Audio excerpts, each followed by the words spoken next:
자, 앞서 예고해 드렸듯이 슬기로운 건강생활 라디오 주치. 네. 소혈관 질환과 뇌졸중에 관한 궁금한 점들 상담 원하시는 분들 이분께서 오늘 친절하게 상담을 해드립니다. 네. 신경과 우리 유지태를 닮았다는 그런 엄청난 댓글이 있었죠. 장민욱 신경과 전문의 선생님 모셨습니다. 어서 오세요. 네, 안녕하세요. 네네. 네. 아니 그런 말씀 자꾸 하시면 기분이 안 돼요. 그래요. 그래도 저 보이는 라디오 지금 진행 중이니까. 네. 그래도 상당히 좋아하시는 것 같아요. 네. 기분 좋은 아침입니다. 네, 감사합니다. 네. 엘튼 존의 크로코다일 락을 제가 띄워드렸는데 우리 저 장민욱 선생님이 제가 깜짝 놀랐습니다. 그 개인적인 또 취미 활동으로. 그럼요. 제가 락컷이라고 들었어요. 야. 네. 제가 락커인데 원래 보컬을 꿈꾸던 락커인데 노래를 잘 못 불러서 드럼을 칠 수밖에 없었던. 드럼 잘 치시겠네요. 그래서 드럼을 굉장히 오랫동안 쳐왔습니다. 벌써 26년 차 드러머입니다. 어마어마합니다. 공연도 가끔 하죠. 1년에 한 두세 차례 정도 공연도 합니다. 그럼 저희 일반 오셔서 보실 수 있어요. 관객들도 가서 볼 수 있는 겁니까? 네. 그런 공연도 합니다. 네. 제가 나중에 초대권 보내드릴게요. 아니 드럼 치는 의사 선생님이시군요. 네, 그렇습니다. 그러면 아주 뇌 건강에는 이만한 게 없겠네요. 그 슬기로운 의사생활이라는 드라마가 있었잖아요. 네네. 그 드라마 한참 나갔을 때 인터뷰를 되게 많이 했었어요. 어. 그때 제가 강조했던 게 드럼을 친다는 게 박자에 맞춰서 사지를 다르게 쓰는 거잖아요. 네네. 이게 뇌 건강에 좋다. 치매 예방에 도움이 된다. 그렇군요. 그때 그런 인터뷰를 많이 했는데 진짜로 실제로 그 인터뷰를 보시고 많이 드럼에 입문하신 어르신들이 많더라고요. 그래요. 제 외래에 오셔서 덕분에 내가 새로운 삶을 살게 됐다. 그 난타를 정도로? 배웠다.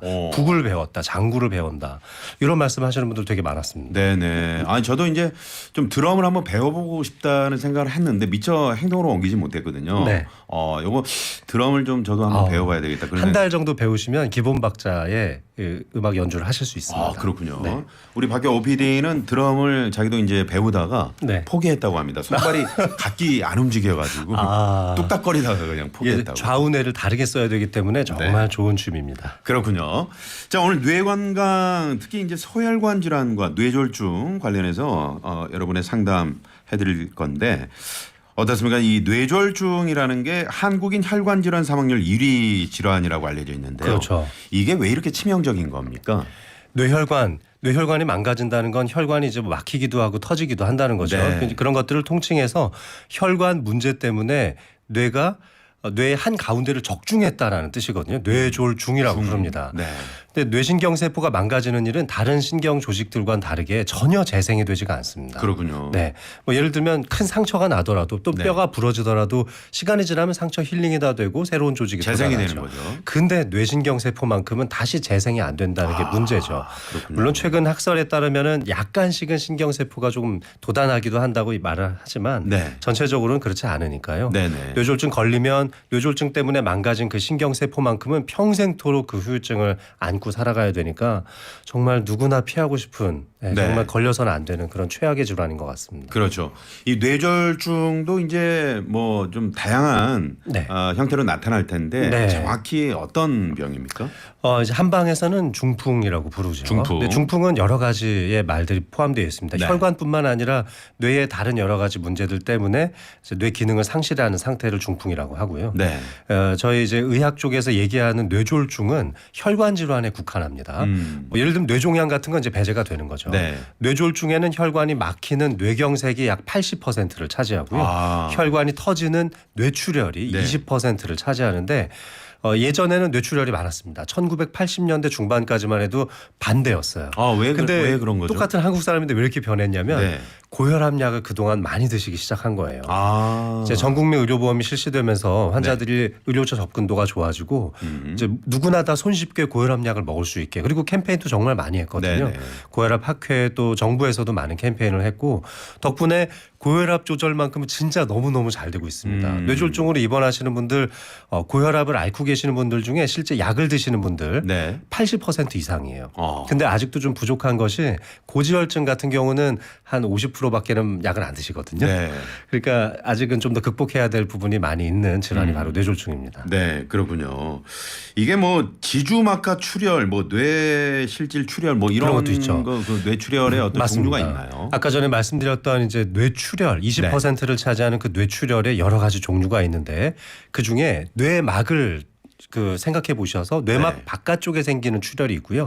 뇌막의 안쪽에 생기는 출혈이 있습니다. 네. 그 뇌막을 이제 일종의 이제 경막이라고도 하고 또 그 안쪽에 있는 가장 안쪽 막을 지주막이라고 하는데요. 네. 아마 그런 말 들어보신 적 있을 거예요. 경막하 출혈, 경막 외 출혈. 네.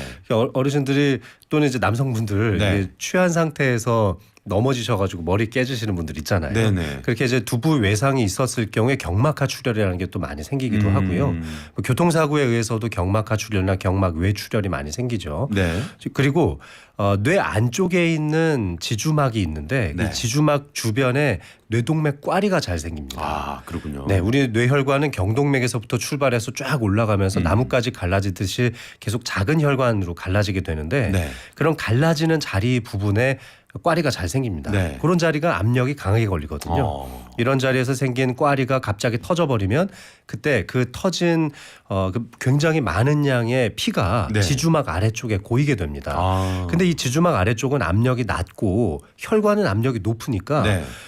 이 피가 탁 터져 나가면서 지주막 쪽으로 고여들기 시작하면 그러면 굉장히 많은 양의 대량의 출혈이 그쪽으로 퍼져나갈 수 있거든요. 그렇군요. 지주막하 출혈은 발생하면 발생 그 자리에서 3분의 1이 사망합니다. 아이고. 병원으로 이제 제대로 실려 오셔서 네. 적절한 구급 처치를 받으시고 혈관을 막아주는 시술을 받더라도 네. 정상적인 상당히 생활로 돌아갈 수 있는 분은 반이 안 됩니다. 위험하군요. 그러니까 그게 어떤 충격에 의해서 그 출혈이 생기는 대개는 겁니까? 정신적인 스트레스 때문에 혈압이 올라가다가 터지는 경우가 제일 많고요. 그래요? 또 살아가면서 나도 모르는 사이에 이 지주막 아래쪽에 뇌동맥 꽈리가 조금씩 생기시는 분들이 많거든요. 네. 특히 30, 40대 남성의 돌연사 원인 1위가 지주막하 출혈이기도 합니다. 네네네. 그러니까 성인이 되면서 내가 좀 음주도 즐긴다 또는 고지혈증도 좀 있다거나 혈압의 변화가 좀 심하다고 측정이 되는 순간이 있다면은 네. 반드시 뇌혈관 촬영을 한 번쯤은 해보시는 게 건강검진 차원에서 도움이 되죠. 아, 그러니까 이런 뇌동맥 꽈리가 있는지 없는지도 네, 미리 살펴보면 좋습니다. 네네네. 네.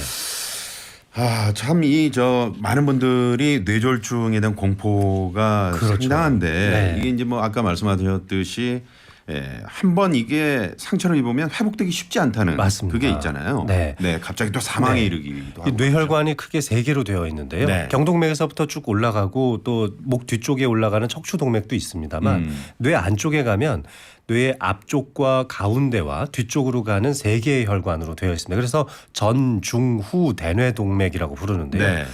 이 중간 대뇌동맥이 예를 들어서 막힌다면은 또는 거기가 터진다면 1분에 약 180만 개씩 세포가 죽어나갑니다. 그러니까 이게 골든타임을 보통 저희가 6시간 정도로 잡는데요. 이 네. 골든타임을 놓쳐버리게 되면 굉장히 많은 숫자의 뇌세포가 소실되게 되고 그렇군요. 그것 때문에 팔다리 마비가 오는 편측마비나 구음장애 또는 혈관성 치매 같은 정말 치명적인 후유증이 남게 되는 거죠. 요즘에 1인 가구 또 홀로 사시는 어르신들 많이 많죠. 계시잖아요. 네. 이런 경우에 정말 그 골든타임을 놓칠 수도 있겠다. 그런 맞습니다. 생각을 해보네요. 네. 지금 우리나라 119 시스템이 참 잘 돼 있고 뇌졸중학회에서 분석을 해보니까 119 신고만 하면은 네네. 대개 20분 안에 병원으로 환자분들이 이송이 되거든요. 그렇군요. 물론 이제 강원 산간지간이라든지 뭐 굉장히 좀 오지 같은 경우는 좀 시간이 걸리지만 네. 대부분은 20분 안에 병원에 당도를 하고 현재 뇌졸중 치료 센터가 인증을 통해서 많이 만들어져 있습니다. 그래서 네. 인증되어 있는 뇌졸중 센터 쪽으로 이송이 됩니다. 적절한 치료를 받으실 수 있으니까 가족분 누구한테 물어보지 마시고 네. 일단 한쪽 팔다리 마비가 오거나 입이 돌아갔다거나 또는 뭐 구음장애나 좀 그 의식에 좀 왔다 갔다 하는 네네. 상황이라면 누구든지 빠르게 119에 신고를 하셔서 네. 뇌졸중 센터로 오시면 되겠습니다. 지금 잠깐 그 전조 증상에 대해서 말씀을 해주셨는데 네. 이게 좀 자가 진단할 수 있는 그 방법들이 있나요? 미국에 있는 뇌졸중 학회에서는 네. FAST라는 용어를 쓰고요. FAST. 네, FAST입니다. 네. FAST에서 이제 F가 face입니다. 얼굴이죠.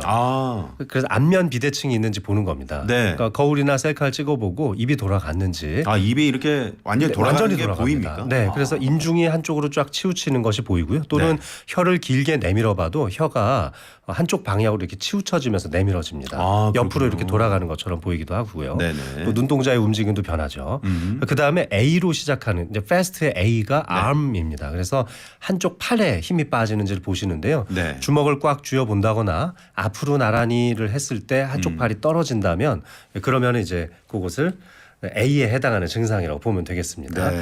그다음에 S에 해당하는 것이 스피치인데요. 여기서 이제 말이 어눌해지는 현상입니다. 물론 입이 돌아가면 당연히 말도 어눌해지겠지만 굉장히 애매할 때가 많거든요. 그렇군요. 그럴 때는 스스로 뭐 작은 노래를 한번 불러본다거나 옆에 있는 사람들과 대화를 나눠봐서 말문이 조금 어눌해지는지 약간 술에 취한 것처럼 좀 어눌한 발음이 나오는지 살펴보시면 아주 좋습니다. 그렇군요. 마지막에 T가 타임이죠. 골든타임 지켜라입니다. 가능하면 3시간 이내에 병원에 당도하는 것을 권고하고 늦어도 6시간 이내에는 병원에 오셔야 골든타임에 해당하는 진료를 받으실 수 있습니다. 근데 이 패스트가 좀 어려워서요. 우리나라의 이제 대한뇌졸중학회에서는 이웃 손발 시선이라는 말로 합니다. 이웃 손발 시선.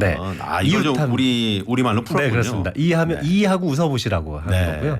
손 하면은 이제 손 발음. 이런 걸 보는 거고 시선은 눈동자가 어느 쪽으로 치우쳐져 있는지 한번 거울을 보셔서 한쪽으로 눈동자가 확 치우쳐져 있으면은 그것도 문제가 되고 앞에 보이는 사물들이 2개 이상 갈라져 보이면 그것도 시선의 문제입니다. 그렇군요. 자, 뇌졸중 관련해서 오늘 여러분의 상담 기다리고 있습니다. 짧은 문자 50원, 긴 문자 100원, 샵의 0951번, TBS 앱은 무료고요. 사연을 하나 소개해드리죠.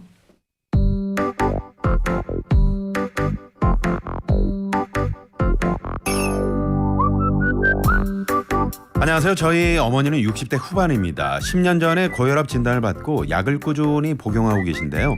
평소처럼 시장에 다녀오는 길에 어머니가 갑자기 몸에 힘이 빠져서 길거리에서 넘어졌습니다. 동네 이웃분들의 도움으로 겨우 집에 오셨는데 이후로도 종종 손에 힘이 빠진다면서 숟가락을 떨어뜨리는 일이 덜어 있었습니다. 병원을 한사코 거부하셔서 지켜보고 있는데 뇌졸중을 의심해 봐야 하나요? 심각한 상태인지 궁금합니다, 선생님. 60대 후반이시잖아요. 혈관성 질환의 위험성이 높아지는 연세이시기도 하고 무조건 빨리 병원을 찾으셔야 합니다. 그렇군요. 저는 크게 3가지의 질환이 의심이 되는데요. 첫 번째가 뇌혈관 질환으로서 뇌경색이 의심이 됩니다. 뇌경색. 뇌출혈이었다면 굉장히 극심한 두통을 겪으셨겠죠. 하지만 그렇지는 않으셨으니까 혈관이 크게 막히는 뇌경색이 오려고 하는 전조 증상 단계, 이것을 일과성 대뇌 허혈 발작이라고 부르는데요. 또는 미니 뇌졸중이라는 용어로도 뇌졸중학회에서 홍보를 하고 있습니다만 어쨌든 지금 뇌경색이 의심되는 상황이 첫 번째고요. 두 번째는 경추 디스크의 문제일 가능성도 있습니다. 디스크가 있을 수 있다. 이렇게 시장 다니시면서 또 장 보시고 또 집안일 하시면서 고생하셨던 어머님들께서 되게 허리, 척추나 경추의 문제를 가지고 있을 경우도 있죠. 이런 문제 때문에 순간적으로 손에 힘이 빠지는 경우가 생길 수 있고요. 마지막으로는 어깨 쪽 관절의 문제일 수도 있습니다. 아주 겉으로는 굉장히 큰 통증이 느껴지진 않지만 순간적인 통증에 의해서 나도 모르는 사이 힘이 쪽 빠질 때가 있거든요. 그래서 혈관과 경추 디스크 그리고 어깨 관절에 대해서 살펴보셔야 되는데 사실 뭐 디스크도 굉장히 위험한 질환이지만 디스크나 어깨 관절은 조금 시간적 여유가 있는 질환이잖아요. 하지만 뇌혈관 질환이라면 돌이킬 수 없는 치명적 후유증이 남을 수 있으니까 일단은 빨리 신경과 병원에 방문을 하셔서 뇌혈관 질환에 대한 위험성 평가를 받아보셔야 됩니다. 네, 그렇군요. 이게 지금 그 10년 전에 고혈압 진단 받으시고 약을 드시고 있다고 하셨는데 이 소혈관이라는 게 고혈압에 상당히 취약한 겁니까? 어떻습니까? 그렇습니다. 뇌에서만 존재하는 혈관 중에 소혈관이라는 게 있습니다.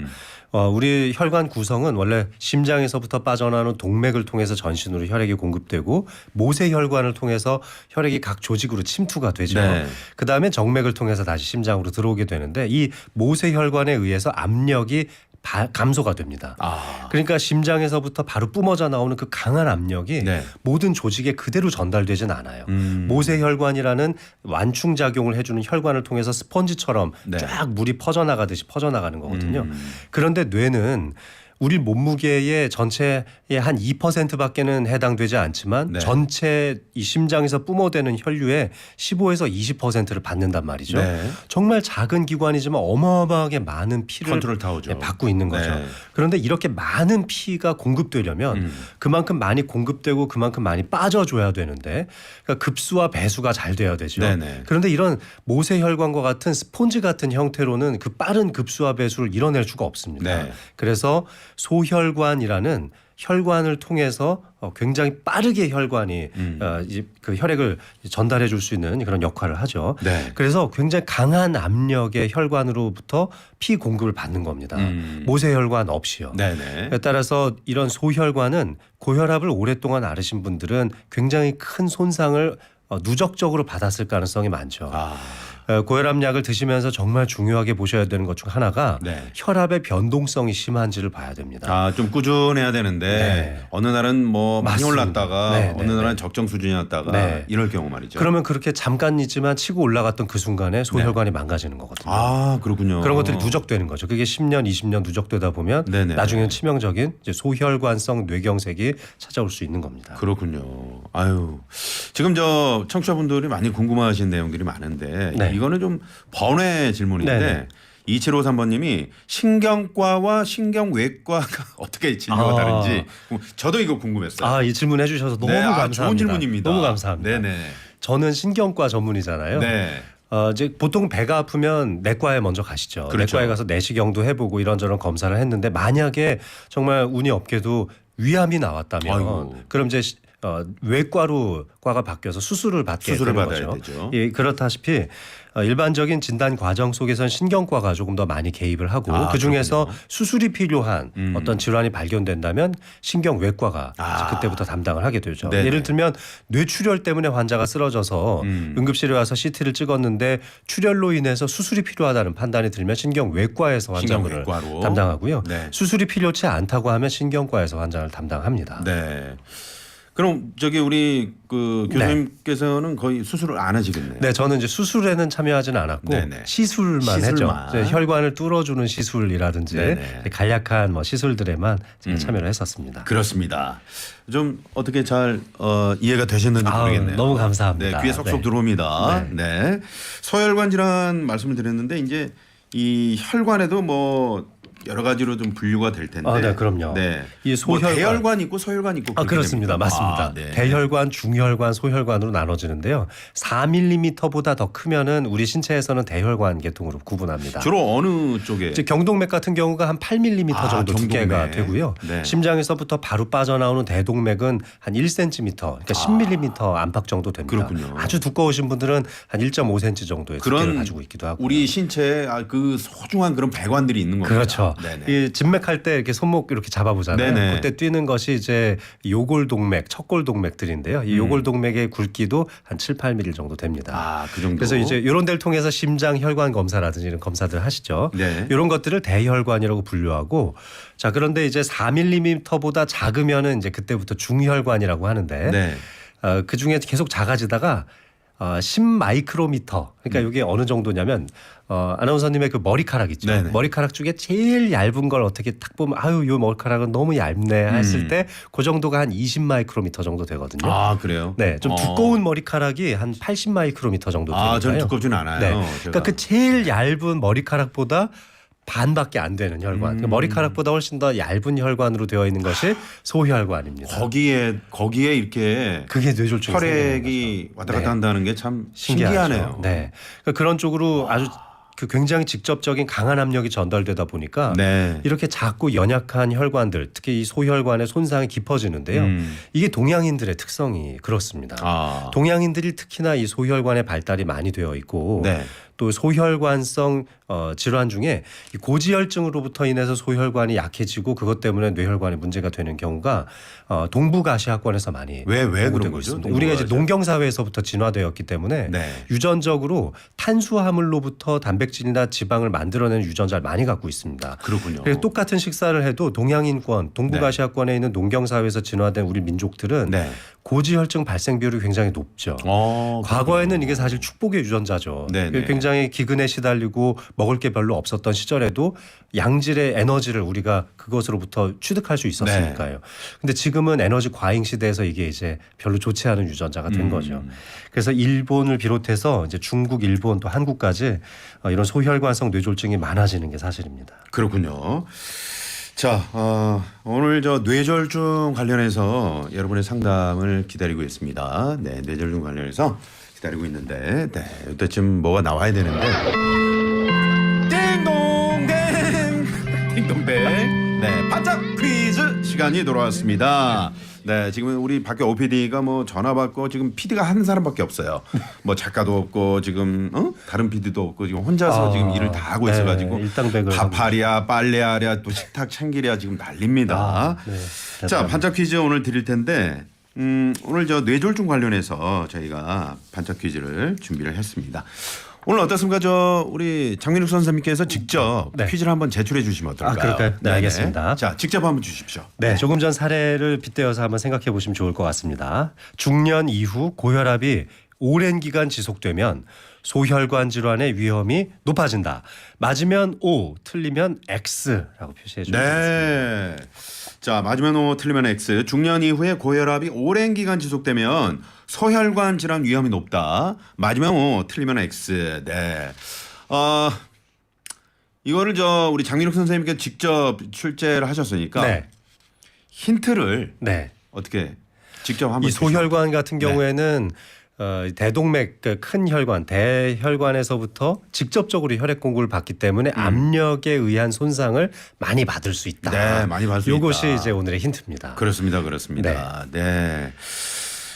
이게 그러니까 좀 그 혈관 자체가 말이죠. 네. 좀 그 나이가 들어도 좀 탱탱하고 탄탄해야 되는 거잖아요. 그럼 너무 좋죠. 네. 네. 아나운서님처럼 이제 주말에 축구도 하시고 네. 또 근육량도 많은 분들이 혈관의 탄력이 나이 들어서까지 굉장히 좋습니다. 아, 정말요? 네, 특히 이제 이 근육이 특히 하체 쪽 근육이 많이 발달되신 분들은 전신 혈액 순환량이 굉장히 많아지고 그렇군요. 혈관의 탄력도 굉장히 좋은 점을 많이 유지하고 있고요. 네네. 더군다나 이 혈압의 변동성도 상당히 적어지죠. 우리가 다행이네요. 이제 저수지의 용량이 아주 크면 네. 가뭄이 나거나 홍수가 나도 크게 변동이 없잖아요. 아마 아나운서님 같은 분들이 그 저수지의 용량이 아주 큰 분들일 겁니다. 네, 안 선생님 저기 너무 단언하지 마시고 저도 한번 뭐 찍어보고 이렇게 좀 진찰을 또 받아봐야 알겠습니다. 돼요. 네. 한번 오시죠. 그렇습니다. 네. 모두에게 열려있는 생활 밀착형 고민 상담소. 슬기로운 서울생활 나선홍입니다. 자, 슬기로운 서울생활 나선홍입니다. 화요일은 슬기로운 건강생활 라디오 주치 우리 장민욱 선생님과 소혈관 질환과 뇌졸중에 대해서 알아보고 있습니다. 상담 원하시는 분들은 짧은 문자 50원, 긴 문자 100원, 샵에 0951번, TBS 앱은 무료고요. 전화 상담 원하시는 분들은 전화 상담이라고 적어주십시오. 자, 조금 전에 반짝 퀴즈를 내드렸는데 우리 장민욱 선생님께서 직접 내주셨는데 말이죠. 다시 한번 내드리죠. 중년 이후 고혈압이 오랜 기간 지속되면 소혈관 질환 위험이 높다. 맞으면 O, 틀리면 X입니다. 네, 정답 많이 보내주시고요. 저희가 추첨을 통해서 제철 강원도 곰취 100%를 한 병에 담은 건강음료 곰취 미세차, 주식회사 다이아린에서 20K 순식물성 샴푸와 린스, 웰빙 플러스에서 하이리 클렌징 폼 준비하고 있습니다. 자, 전화 연결이 됐습니다. 전화로 이제 궁금한 점 저희가 상담을 해드린다고 하니까 많은 분들이 전화 연결하고 싶다고 문자를 보내주셨는데 그중에 한 분 연결합니다. 여보세요. 여보세요. 네, 안녕하세요. 어디 사시는 누구신지요? 저 영등포에 사는 김동국입니다. 영등포의 김 선생님. 예. 네네. 자, 어떤 증상이시죠? 다름이 아니고 제가 아니라 저희 안 식구가 네. 작년 연말에 저 집에서 넘어졌거든요. 아하. 예, 네. 저는 이제 거실에 있고 안 식구는 이제 방에 있는데 방에서 꽝소리가 나길래 가봤더니만은 기절을 했더라고요. 그래서 이제 심폐소생술을 해가지고 깨웠는데 깨워가지고 이제 괜찮을 것 같아서 이제 밤을 지내고 다음날 가만히 생각하니까 안 되겠길래 다시 이제 병원에 가가지고 이제 대학병원에 입원을 했어요. 네. 예, 입원을 이제 했는데 의사 선생님이 수술은 안 해도 되냐니까 수술은 안 해도 된다고 얘기를 하더라고요. 이제 약물로 치료하면 된다고 그래갖고 이제 대학병원에서 한 달 동안 입원했다가 이제 퇴원해가지고 지금은 그 처방전 갖고서는 이제 약만 계속 먹고 있는데 네. 딴가 뭐가 문제냐면은 이제 이렇게 일어서 있다가 누우려고 그러면은 핑 돈다고 어지럽다고 하고요. 어지럽다. 예. 그게 아하. 이제 그것이 지금은 이제 좀 많이 줄었는데 그거고 이제 첫째적으로 뭐냐면 머리가 그렇게 아프다고 그래요. 네네. 그런데다가 이제 날씨가 흐리고 이제 비가 올라든지 이러면 머리가 그렇게 아프다고 그러니까 옆에서 참 남편으로서 이건 뭐 어떻게 해줄 수도 없고 그러시겠네요. 속만 상하고 예. 네네. 많이 그래가지고 지금 네. 약을 먹고 있는데 음. 이제 마음이 하도 가니까 딴 병원에서 다시 한번 검사를 받아볼까 이런 생각도 하고 있었거든요. 네네. 자, 김 선생님 많이 예. 놀라셨을 것 같은데 일단 좀 우리 장민욱 선생님 답변 네. 한번 예. 들어보시죠. 네. 예, 당시 뇌졸중 진단을 받으신 거죠? 글쎄 뇌졸중이 그 병원에서는 뇌졸중이라는 얘기는 안 하더라고요. 그렇군요. 보통 이렇게 네. 의식을 잃고 방에서 갑자기 쓰러졌을 경우에는 뇌혈관 질환일 가능성이 가장 높고 네. 두 번째는 심혈관 질환일 수도 있겠죠. 음. 아마 급한 마음에 심폐소생술까지 하셨다고 하셨는데요. 실제 이제 심장 박동이 멎었었는지 여부가 이제 중요한데 네. 제 생각에는 그렇진 않았을 것 같습니다. 네, 왜냐하면 네. 그날 밤을 온전하게 그냥 편안하게 넘기셨으니까요. 네. 예. 아마 순간적으로 혈압이 떨어지는 문제 또는 뇌출혈이나 뇌졸중과 같은 뇌혈관 문제 때문에 일시적으로 의식을 잃고 넘어졌을 거라고 추정이 되고 네. 꽝 하는 소리가 들릴 정도로 아마 큰 충격을 받으셨겠죠. 예, 그런 소리 거실에서 들었으니까 네. 그 소리를. 그리고 이 대학병원에서 한 달간이나 입원 치료를 하셨다면 굉장히 위중한 질환이었을 거라고 생각이 됩니다. 네. 제 생각에는 지주막하 출혈 같은 것들이 동반되지 않았을까 싶은데요. 이렇게 뇌혈관 질환이 동반되었을 경우에는 이 혈액이 스며 나왔다가 이 혈액이 결국 시간이 지나면 대개 2, 3주 정도에 걸쳐서 혈액이 모두 다 다시 스며듭니다. 없어지긴 하지만 혈액으로부터 스며 나온 여러 가지 혈구 세포라든지 다른 물질들 때문에 주변에 염증이 많이 생깁니다. 네. 염증성. 아니, 근데요, 선생님. 네네 말씀하십시오. 선생님이 말씀하시길 처음에는 이제 그 두 개 골하고 네. 외부에 있는 뼈하고 그 사이가 미세하게 이렇게 있어야 되는데 거기가 사이가 이제 그 충격으로 많이 벌어졌다고 그러더라고요. 네, 그렇습니다. 그것을 이제 지주막하 출혈이라고 합니다. 예, 퇴원할 때쯤 돼서는 이제 그게 많이 이제 좁아져가지고 이제 그렇습니다. 퇴원해가지고 네. 이제 그 처방전으로 다 약을 복용하면 된다고 해서 이제 참 기쁜 마음으로 퇴원은 했는데. 그렇죠. 네. 예, 근데 이제 집에서 그렇게 머리가 아프다고 그러니까 어떻게 뭐 남편으로서 해줄 수가 없으니까 네네. 속만 상하고. 네. 이게 두통의 강도가 굉장히 심합니다. 그렇군요. 당시에 겪었던 이제 뇌진탕 문제 때문에도 뇌진탕 후유증으로 두통을 겪을 수 있는데 대개 이런 경우는 두세 달 안에 좋아집니다. 그렇군요. 벌써 6개월이나 넘게 두통을 겪고 계시고 있다면은 네.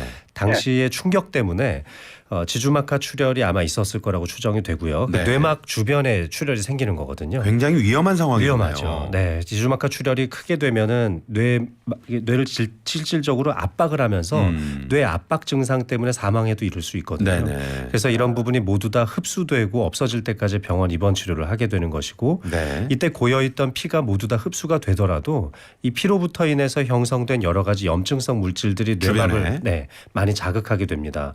이런 자극 징후들 때문에 두통이 상당히 심하게 생기는데요. 네. 정말 오래 가는 경우에는 6개월이 아니라 이제 한 1년 가까이도 두통을 겪으실 수 있습니다. 그렇군요. 글쎄 그 선생님도 한 1년 간다고 이렇게 얘기를. 맞습니다. 네네. 그래서 이런 경우에는 약물로서 조절을 하는 게 중요한데요. 지금 처방해 주시고 있는 약으로 충분히 두통 조절이 안 된다면 네. 담당하시는 그 교수님과 상의하셔서 약제 변경을 좀 해보시는 게 좋고 네. 이제 환자분들이 아프다고 단순히 하기만 하면은 교수님 입장에서는 어느 정도인지를 쉽게 구분하기 어려우니까 네. 몇 월 며칠에 어느 정도 아팠었는지 구체적인 데이터를 두통의 가지고 일기를 좀 네네. 적으셔서 빈도와 강도를 표시해 주시면은 교수님 보시기에 굉장히 심한 두통을 겪으셨구나라는 생각이 들면은 이제 약제 변경을 해주실 겁니다. 네네. 하지만 오랫동안 먹어야 되는 약이니만큼 너무 강한 약을 선택하지 않는 것이 좋은데요. 네. 그래도 일단은 지금 두통을 겪고 계시는 아내분께서 또 살고 봐야 되는 거잖아요. 지금 너무 아파서 이렇게 그럼요. 고통스러운데요. 네.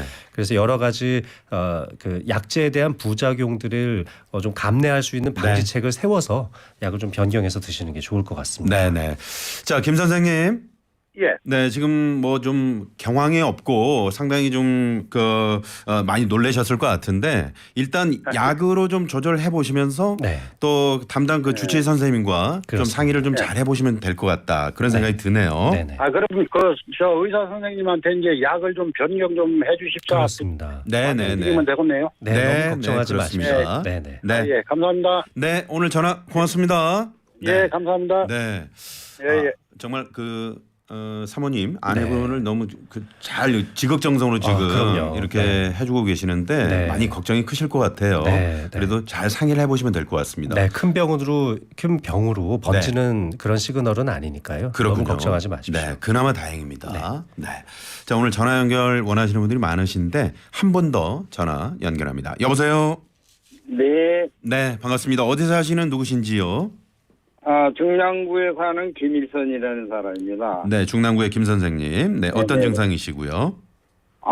요즘에 이렇게 길을 가다가요, 산책하는데 갑자기, 네.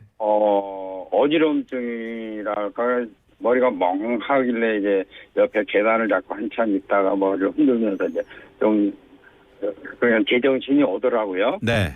예, 그래가지고 이제 다시 또 운동을 이제 계속 하고 그런 가끔 가다가 그렇게 계단을 오르면 숨이 차고 네. 머리가 또 띵 하는 경우가 또 생기고 그런 경우가 몇 번 계속 되네요.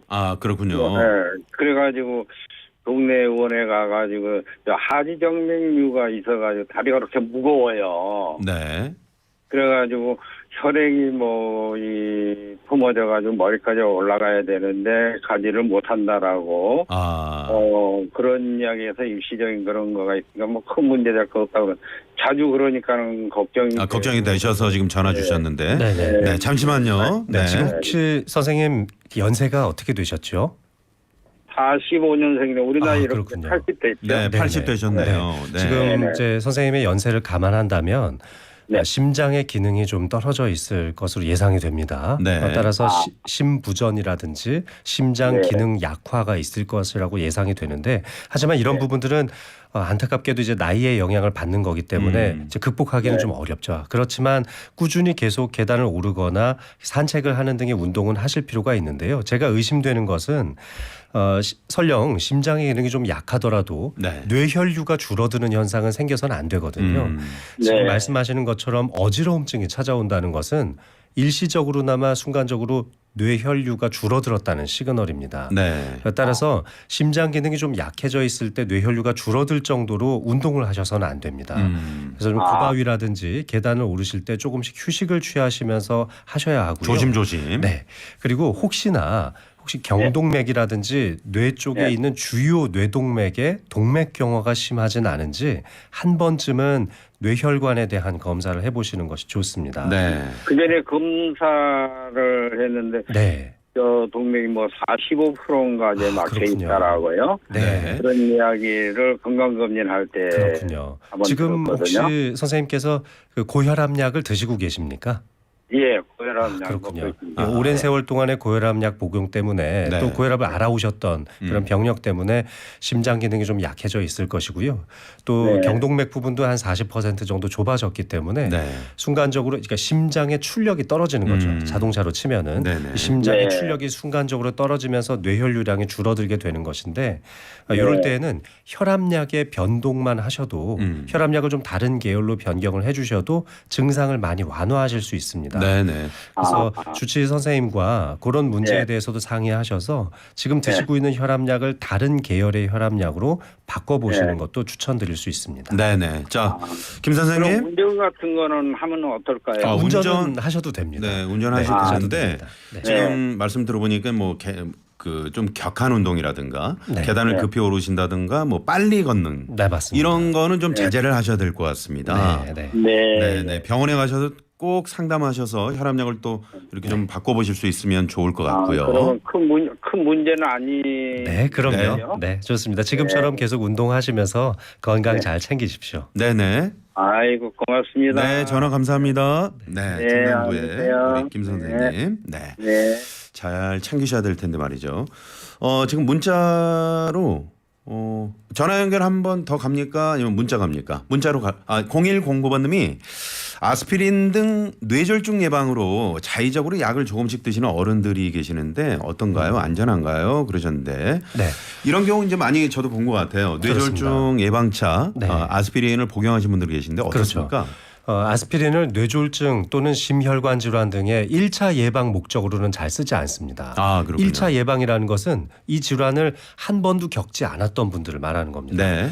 단 한 번이라도 실질적인 이 혈관 질환을 겪으셨던 분이라면 당연히 아스피린을 드셔야겠지만 네. 한 번도 그 질환을 겪지는 않았지만 여러 가지 위험 요소를 가지신 분들이 이제 아스피린 복용을 하실 텐데요. 네. 지금은 권고 사항으로는 예를 들면 관상동맥이 50% 이상 좁아지지 않으면 아스피린을 직접적으로 권고하지는 않습니다. 그러니까 조금 내가 고혈압도 있고 당뇨도 있으니까 아스피린도 먹어야 되나 이렇게 생각하실 필요는 없다는 거죠. 네네. 고혈압이 얼마나 심각한지 그것 때문에 뇌혈관이나 심혈관이 얼마나 좁아져 있는지를 평가한 이후에 복용을 결정하셔도 늦지 않습니다. 네, 이 아스피린 복용 같은 특히나 전문의의 상담을 반드시 받아야 거쳐야 됩니다. 되는 거죠. 이 부작용이 상당하거든요. 네, 또 혈액 응고라든가 멈추지 맞습니다. 않는 경우도 있기 네. 때문에. 특히 위장 쪽에서 출혈이 일어나게 되면 네. 멈출 수가 없습니다. 그렇군요. 뭐 이런데 멍이 들어서 다치거나 네네. 손팔 같은 데서 이제 상처가 나서 피가 좀 나더라도 꾹 누르고 있으면 지혈이 되지만 네. 만약 위출혈이 있다면 위궤양 때문에 위출혈이 발생한다면 누를 수가 없잖아요. 그럼 밤새도록 출혈이 되면서 빈혈로 사망할 수도 있거든요. 아이고. 따라서 이렇게 아스피린을 드실 때에는 반드시 위장을 잘 보호할 수 있는 식사 습관이라든지 위대장 내시경 등을 잘 하시면서 드셔야 하겠습니다. 네네. 자, 전화 연결 한 분 더 해보도록 하겠습니다. 여보세요. 네네. 네, 안녕하세요. 어디 사시는 누구신지요? 열산에 살고 있는 청취자입니다. 네, 일산의 청취자님. 자, 어떤 증상이시죠? 제가 라디오 방송 듣다가 이게 문자를 드리게 됐고요. 네네. 나이는 이제 62살인데요. 네. 이렇게 뭐 간단한 메모라든가 이런 거 글씨를 쓸 때 네.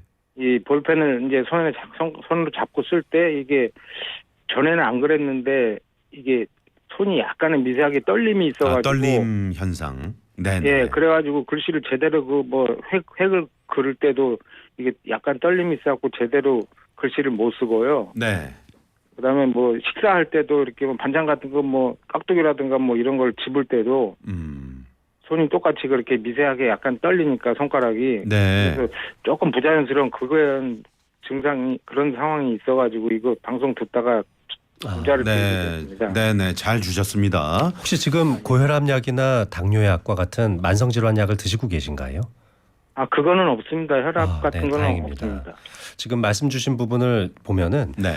펜을 잡고 있을 때 또는 젓가락으로 이제 반찬을 집을 때 네. 이렇게 뭔가 동작을 취할 때만 떨림이 심해지고 있습니다. 네. 이런 것들을 운동 떨림이라고 하는데요. 운동 떨림. 네, 운동 떨림이 있을 경우에는 이제 크게 두 가지를 의심해 볼 수 있는데 첫 네. 번째는 뇌 안쪽에 있는 운동신경을 담당하는 이 기저핵이라고 하는 부분이 있습니다. 네. 여기서부터 출발되는 여러 가지 운동신경원들의 신경세포가 척추를 따라 내려오게 되는데 이쪽 계통에 문제가 없는지 한 번쯤은 뇌 촬영을 해보시는 걸 추천드리고요. 두 번째로 사실은 이 두 번째가 더 많고 흔한 질환인데 네. 바로 본태성 떨림이라는 겁니다. 본태성 떨림. 말 그대로 본디 타고난 태생적인 떨림이라는 뜻인데요. 그러니까 유전적으로 아마 이 떨림이 나이가 들어갈수록 심해질 수 있는 유전자를 아마 타고나셨을 겁니다. 그럴 수 어쩌면 있군요. 선대께서 또는 더 위 때의 이제 조상님께서 이런 질병을 갖고 계셨을지도 모르겠는데요. 네. 하지만 이것이 직접적으로 환자분에게 이게 지금 청취자분의 이 건강에 영향을 미치는 건 아닙니다. 하지만 좀 남들 보기 많이 민망하고 그러면 다행인데 말이죠. 네, 또 컵이라든지 이런 걸 들다가 이렇게 흔들려서 제대로 못 하는지 네. 뭐 된장 국물이라도 한번 떠먹으려면 숟가락이 떨려서는 안 될 텐데 가까이 가져갈수록 더 많이 떨리시는 분들이 있거든요. 네. 이럴 때에는 만약에 이제 두 번째로 설명드린 본태성 떨림이라면은 아주 간단한 약 한두 알만으로도 증상을 70-80% 이상 개선하실 수 있거든요. 그렇군요. 그래서 뭐 중요한 모임에 나간다거나 뭐 또는 뭐 어디 사돈댁 어른이라도 만나러 갈 일이 있다면은 이 떠는 모습을 보이면 아무래도 좀 불편할 수 민망하잖아요. 있죠. 이럴 때는 그런 아주 간단한 약물 처치로 네. 증상을 극복하실 수 있습니다. 그럼 병원에 가셔가지고 좀 처방을 받으시면 될까요? 그럼요. 네. 그래서 병원에 있는 신경과 의사 의사 또는 이제 떨림을 전문으로 보는 의사 선생님께서 네. 떨림의 모양만 보면 이게 뇌 때문에 그런지 또는 본태성 떨림인지도 어느 정도 구분이 가능합니다. 아, 그러시군요. 네네. 지금은 네네. 제가 직접 볼 수는 없기 때문에 이렇게 두 가지 가능성에 대한 조언을 드렸습니다. 자, 일산의 청취자님. 네네네. 네, 어떻게 좀 참고가 되셨는지요? 아, 예, 많은 도움이 됐고요. 네.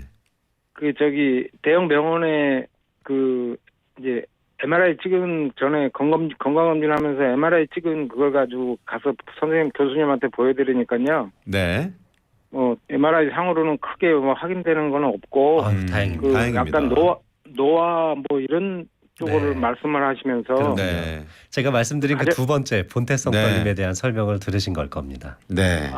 그러면은 그 본태성은 네. 저희 어머니 같은 경우에는 전혀 그런 증상이 없는데 네. 고령인데도 그러면 네. 그 후에 유전적으로 그 후에부때에서 네, 맞습니다. 그 그런 게 윗대에서 아마 있었을 겁니다. 네. 네. 자, 그래서 약을 지어주셔가지고 이제 네. 복용하긴 했는데 이제 그냥 먹다가 끝이긴 했는데 그러면 그 신경과에 가가지고 처방을 받아서 약을 복용해야 되겠네요. 그렇습니다. 네. 네, 신경과에 꼭 한번 가보셔야 될 것 같아요. 일단 네. 처방을 받으셔서 약을 또 꾸준히 복용을 하셔야 되겠죠. 네, 그럼 일상생활에 네, 네. 불편함이 많이 줄 겁니다. 네. 네, 고맙습니다. 네, 전화 감사합니다. 네네. 이렇게 갑자기 손이 떨리거나 그러면은 네. 조금 걱정이 되죠. 파킨슨병 같은 것들도 그렇죠, 많이 그렇죠. 생각을 하죠. 아까 제가 운동 떨림이라는 말씀을 드렸는데요. 네. 파킨슨병이라면은 안정 떨림이 생깁니다. 안정 떨림은 어떤 겁니까? 가만히 손을 네. 책상 위에 이렇게 가만히 이렇게 손바닥을 하늘로 향한 상태에서 가만히 힘을 빼고 있으면 네. 살금살금 떨리기 시작합니다. 그게 파킨슨병의 시초가 될 수 그렇습니다. 있다. 그래서 안정시에 네. 아무것도 힘을 주지 않고 있을 때 안정시 떨림이 발생하는 것이 파킨슨 떨림의 가장 큰 특징이고요. 네. 이렇게 운동 떨림이 나타나는 경우에는 뇌에 있는 운동신경원 쪽에 문제가 있지는 않는지 또는 본태성 떨림은 아닌지 구분하시는 게 좋습니다. 네네. 자, 8759번님이 저는 가족력이 뇌혈관 쪽이라 항상 오메가3를 챙겨 먹고 있는데 도움이 될까요? 이러셨습니다. 오메가3는 이제 굉장히 좋은 불포화 지방산이죠. 중성지방 수치가 높은 그런 가족력을 갖고 있다거나 또는 내가 현재 고지혈증을 앓고 있는데 먹고 있는 스타틴 계열의 약으로 충분히 중성지방 조절이 잘 안 된다면 오메가3를 하나 추가로 드시는 것이 도움이 될 수 있습니다. 그렇습니다. 네, 저는 네. 추천드리고 싶습니다. 아, 네. 자, 오늘 반짝 퀴즈 내드렸는데 중년 이후에 고혈압이 오랜 기간 지속되면 소혈관 질환 위험이 높다. 맞으면 O, 틀리면 X. 네. 선생님, 정답은요? 정답은 O입니다. O입니다. 네, 이게 굉장히 누적적인 손상이 많이 가거든요. 그렇죠. 그러니까 이게 대혈관에서부터 중혈관, 소혈관으로 바로 직접적으로 연결된 혈압의 전달 과정에서 네. 오랜 세월에 걸쳐서 이 소혈관 손상이 많아질 수 있고 요것 때문에 열공성 뇌경색이라든지 또는 네. 아주 미세 뇌출혈, 뇌실질내 출혈 같은 것들이 잘 생길 수 있습니다. 네. 소혈관 질환 너무 간과하지 마시고 그렇습니다. 젊은 시절부터 관리하셔야 됩니다. 나는 병원에 안 가도 내가 그냥 혈압 관리 할 거야. 네. 이런 분들은 안 계시겠지만 됩니다. 네, 네, 네. 꼭 전문의와 상담하시고 네. 혈압약을 또 복용해야 네. 될 때는 반드시 하셔야 되겠죠. 그렇습니다. 네, 그렇습니다. 1793번님 혈압은 초기에 관리하는 게 제일 중요하다고 봅니다. 꾸준한 복용이 건강의 지름길입니다 하셨고요. 6598번님 저희 아버님도 뇌혈관으로 돌아가셨는데 혈관 관리 중요합니다. 좋은 정보 감사합니다. 네, 두 분께 퀴즈 정답 맞춰주셔서 저희가 선물 보내드리고요. 전화 연결된 오늘 세 분께도 저희가 선물 보내드리도록 하겠습니다. 자, 오늘 소혈관 질환과 뇌졸중 관련해서 장민욱 신경과 전문의 모시고 말씀 나눠봤습니다. 선생님 오늘 말씀 감사합니다. 네, 고맙습니다. 네. 네.